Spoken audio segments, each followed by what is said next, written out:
Good morning, friends. Welcome again to this session. तो last time हम discuss कर रहे थे अंडा सीरीज एंड कैसे हम डेटा को फेच करेंगे using the indexes, natural index और कस्टम इंडेक्स एंड उसके अलावा हमने लॉक और आई लॉक के बारे में भी बात करी। तो इसके अलावा जो बेसिक लीनियर अलजेब्रा के मैथमेटिकल ऑपरेशंस हैं वो हमारे नमपाई एंड पांडास के साथ हो सकते हैं। मैं इसको क्विकली दिखा देता हूँ कि जैसे हमने एक सीरीज यहाँ पर बनाई और दूसरी सीरीज हमने यहाँ पर बनाई। तो अगर मैंने इन दोनों सीरीज को ऐड करना है तो अगर हमारे पास नॉर्मल लिस्ट अवेलेबल होती तो हमें फॉर लूप यूज करना पड़ता है इसके लिए। ओके, इट्स लाइक अगर हमारे पास एक और लिस्ट है और हमारे पास एलिमेंट्स हैं लिस्ट के, मान लीजिए 5, 6, 2, 9, 3 और 8, तो मुझे इन पर काम करने के लिए एक फॉर लूप यूज करना पड़ता है। ठीक है, मगर क्योंकि ये डेटा टाइप जो है आइदर नमपाई है या फिर ये डेटा टाइप जो है आपका सीरीज है, तो मैं कॉरस्पॉन्डिंग एलिमेंट्स में मैथमेटिकल ऑपरेशंस लगा सकता हूँ। उसके लिए मुझे कुछ करना ही नहीं। तो अगर मैंने दोनों सीरीज इस तरह से बनाई है और मैं इनको ऐड करना चाहूँ तो हो सकता है। ठीक है? और बाकी सारी चीजें भी हो सकती हैं जो आप करना चाहते हैं। इसके अलावा जैसे अगर आपने एक सीरीज बनाई है और आपने यहाँ पर कुछ भी इसका कस्टम इंडेक्स प्रोवाइड नहीं किया है, तो आपको पता है कि आप डॉट इंडेक्स से इंडेक्स को एक्सेस कर सकते हैं। आपको पता है डॉट इंडेक्स से आप इंडेक्स को प्रिंट करा सकते हैं। तो मगर अगर आप डॉट इंडेक्स यूज करें और उसको कुछ न्यू वैल्यूज दे दें, तो इससे आप एक नए इंडेक्सेस को असाइन भी कर रहे हैं कस्टम इंडेक्स में अगर देखा जाए। तो अगर मैं ये चीज यहाँ देखूं, ठीक है, तो मैंने अगर यहाँ पे सीरीज बनाई, करंटली इस सीरीज के अंदर नेचुरल इंडेक्स है, कोई कस्टम इंडेक्स नहीं है। आपको दिख रहा होगा 0, 1, 2, 3, 4, 5। मगर अगर मैं यहाँ पर अपने इंडेक्स को कुछ वैल्यू असाइन कर दूं और इस सीरीज को फिर से प्रिंट करूं, तो आपके यहाँ पर कस्टम इंडेक्स आ जाए। मैं किसी इंडेक्स पर न्यू वैल्यू असाइन करना चाहूं तो वो भी पॉसिबल है। Right now at C index you have element as 2, but at C index if I want to assign something, तो न्यू चीजें भी असाइन हो जाएगी। बाकी आपको सीरीज के अंदर से डेटा आपको फेच करना है यूजिंग इंडेक्सेस, वो भी पॉसिबल है। जैसे कि ये हम इसका नेचुरल इंडेक्स यूज करके एलिमेंट्स को एक्सेस कर रहे हैं 0 to 4 इंडेक्स तक, जो नेचुरल इंडेक्स है एक्सक्लूडिंग 4, तो वो भी पॉसिबल है। डिक्रीजिंग ऑर्डर में भी पॉसिबल है इंडेक्स को लाना, और एक रेंज सेट कर देना, ये भी पॉसिबल है। ये मुझे चीज बताने की जरूरत नहीं क्योंकि हमने ये numpy के साथ ऑलरेडी करी है। अब जो मेन चीज आती है वो आती है डेटा फ्रेम। डेटा फ्रेम क्या होता है अगर मैं सीधा सीधा कहूँ, तो डेटा फ्रेम सबसे सुइटेबल फॉर्मेट है डेटा का in data science machine learning AI जो हम चाहते हैं। बिकॉज आपका डेटा जो है वो कई अलग अलग फॉर्मेट का हो सकता है। डेटा आपका स्ट्रक्चर्ड हो सकता है, डेटा आपका सेमी स्ट्रक्चर्ड हो सकता है, ओके, और डेटा आपका अनस्ट्रक्चर्ड भी हो सकता है। तो इन सभी फॉर्मेट के अंदर अलग अलग तरह के कहना चाहिए मुझे डेटा टाइप्स होते हैं।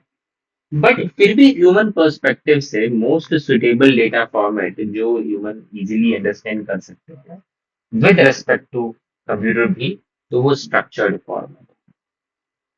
तो हमारे लिए सबसे अच्छा फॉर्मेट जिसपे हम काम कर सकते हैं वो एक स्ट्रक्चर्ड फॉर्मेट ही है, जो कि टेबुलर स्ट्रक्चर होता है। मतलब इस तरह का टेबुलर स्ट्रक्चर जिसके अंदर हमारे पास रोज होती हैं, जिसके अंदर हमारे पास कॉलम्स होती हैं। मतलब एक कॉलम ये रही, एक कॉलम ये रही, एक कॉलम ये रही एंड सो ऑन। ओके, और इसके अलावा हमारे पास इसके अंदर बहुत सारी रोज होंगी। तो मतलब कहने का मतलब सिर्फ इतना है, हमारे पास रोज एंड कॉलम्स होने वाली है, फाइनाइट नंबर। तो अगर मुझे यहाँ पर उसी तरह के फॉर्मेट में डेटा चाहिए, तो सबसे अच्छा तरीका है डेटा फ्रेम। तो डेटा फ्रेम कैसे बनता है? डेटा फ्रेम बनाने का तरीका बहुत सिंपल है, वो सीरीज से ही बनता है। तो मान लेते हैं पहले मैंने ये सीरीज बनाई, सीरीज के अंदर मैंने कुछ लोगों के नाम लिखे हैं और उनके लिए मैंने अपनी कस्टम इंडेक्स दे दी, फाइन, ठीक है। इसके अलावा अगर मैं इसका टाइप जानना चाहूंगा तो वो सीरीज है, ये कुछ स्पेशल चीज नहीं है और मैं सिंपल प्रिंट भी कर सकता हूँ सीरीज। तो मैं इस सीरीज को डेटा फ्रेम में कन्वर्ट कर सकता हूँ with dot data frame class. Okay, तो अगर मैं आपको डेटा फ्रेम क्लास भी बताऊं तो data frame class in Python आप सर्च कर सकते हैं, ऑफिशियल डॉक्यूमेंटेशन आप जा सकते हैं और ऑफिशियल डॉक्यूमेंटेशन आप रीड आउट कर सकते हैं कि data two dimensional size mutable means size change हो सकता है इसका, heterogeneous tabular data means different different format के डेटा हो सकते हैं each column. Data structure also contains labeled access arithmetic operations aligned on the both rows and column, means arithmetic operations rows and column पर लगाए जा सकते हैं and can be thought of as a dictionary like container for series। मतलब dictionary like container होगा series data के लिए, क्योंकि आप डेटा स्ट्रक्चर जो आप बना रहे हो डेटा फ्रेम वो सीरीज से ही बना रहे हो।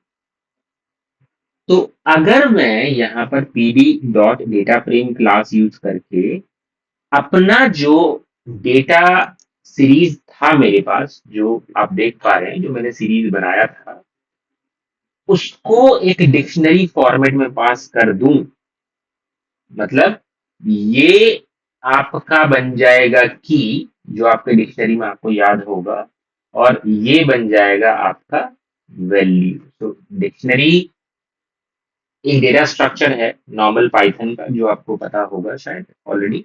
ओके, नहीं पता है तो ऑफिशियल डॉक्यूमेंटेशन से आप देख लीजिए इसके बारे में।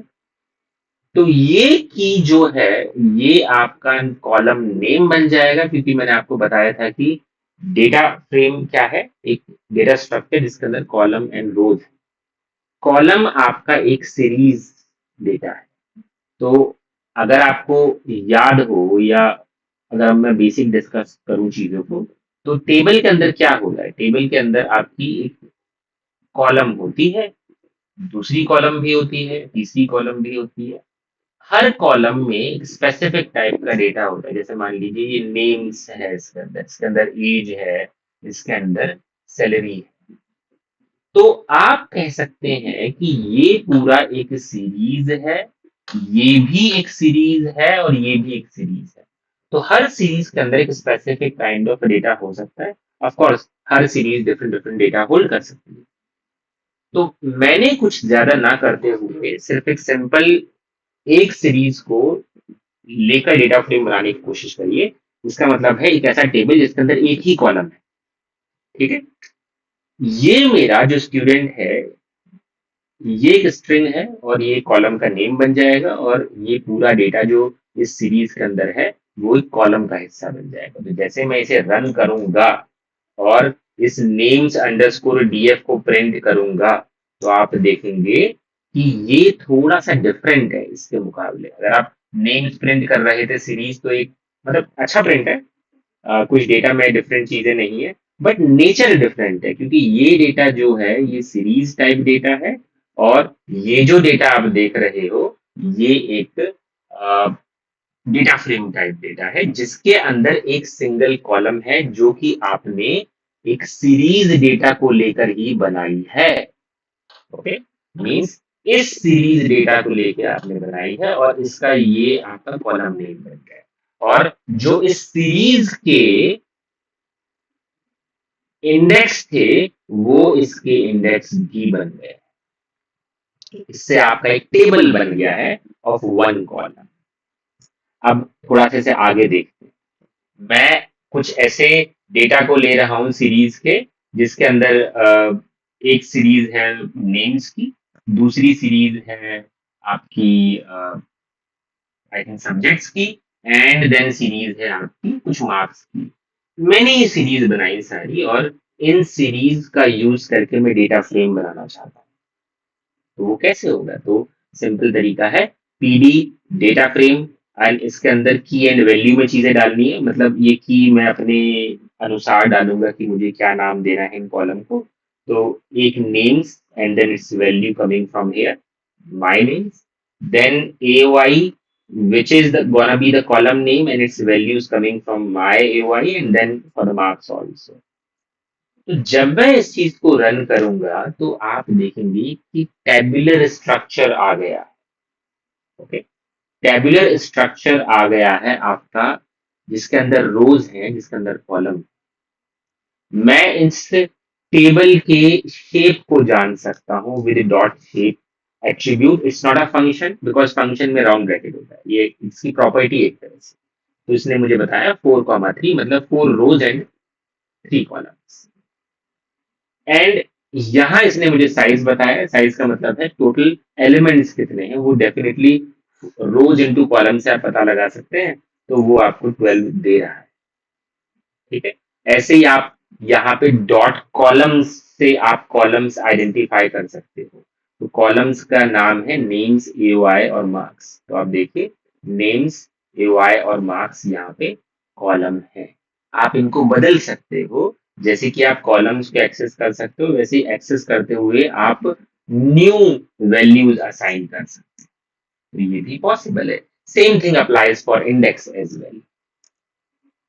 ओके, तो आप देखेंगे कि आपके पास जो अब डेटा फ्रेम आ गया है, उस डेटा फ्रेम के अंदर आप ने अपने कॉलम्स बदल दिए हैं, और साथ ही साथ मतलब कॉलम्स नेम बदल दिया है, डेटा नहीं बदला है, और जो इंडेक्सेस हैं वो भी बदल दिए। तो ये एक चीज है। इसमें बहुत सारी चीजें पॉसिबल हैं डेटा फ्रेम के साथ, बट उन चीजों को बताने से पहले मैं कोशिश करूंगा कि आपको मैं कुछ और चीज भी बताऊं कि डेटा फ्रेम और कैसे बन सकता है। तो ये तो एक तरीका हुआ कि हमारे पास सीरीज थी, हमने उन सीरीज से डेटा फ्रेम बनाया। बट डेटा फ्रेम पॉसिबल है एक्चुअल डेटा से बनाना, क्योंकि हमारे पास रियल वर्ल्ड में हम मैनुअली टाइप नहीं कर रहे होंगे और डेटा फ्रेम बना रहे होंगे। मतलब there are possibilities, there might be some requirement also, but हम रियली में ये कर नहीं रहे हैं। तो हम यहाँ करेंगे क्या कि रियल वर्ल्ड में हमारे पास तो एक्चुअल डेटा होता है, जो कि CSV फॉर्मेट का हो सकता है, टेक्स्ट फॉर्मेट का हो सकता है, TSV फॉर्मेट का हो सकता है। तो इस चीज को करने के लिए हमारे पास तरीका है। कैसे आप अपने डेटा को रीड कर सकते हो। तो बहुत सिंपल तरीका है। आप क्या करिए,